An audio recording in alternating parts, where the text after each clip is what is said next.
X plus one by x equal to 2 হলে 3/2 into x cube plus 1 by x কিউবের মান নির্ণয় করো। চলো আমরা এইটা এমসিকিউর ম্যাথটা আমরা আজকে সলভ করি। আমরা আগে রাশিটা আমরা আগে তুলে নিব 3/2 into x cube plus 1 by x cube. ঠিক আছে, আমরা আগে কি করলাম, রাশিটা তুললাম। তারপরে দেখো আমরা কি করব, 3/2 যা ছিল ঠিক তাই লিখে এখানে x cube plus 1 by x cube, এখানে এ কিউব প্লাস বি কিউবের সূত্র পড়েছে। এ কিউব প্লাস বি কিউবের সূত্র কি, a plus b whole cube minus 3ab into a plus b.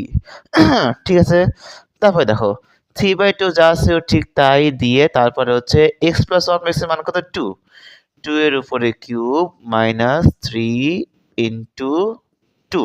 ঠিক আছে, তারপরে দেখো 3/2 ইন্টু 2 কিউবের মান কত, 8 মাইনাস 6 ইকুয়াল টু 3/2 ইন্টু হবে এখানে 2, 2 2 কাটা বেঁচে থাকে 3। দেখো তো সলভ হয়ে গেল। এই টাইপের ম্যাথ থাকলে তোমাদেরকে জাস্ট কিউবের সূত্রটা প্রয়োগ করে তোমাদের বাকি ম্যাথটা তোমরা সলভ আপনা আপনিই করতে পারবা। এটা 3.2 অনুশীলনের একটা ম্যাথ, খুবই ইজি একটা ম্যাথ।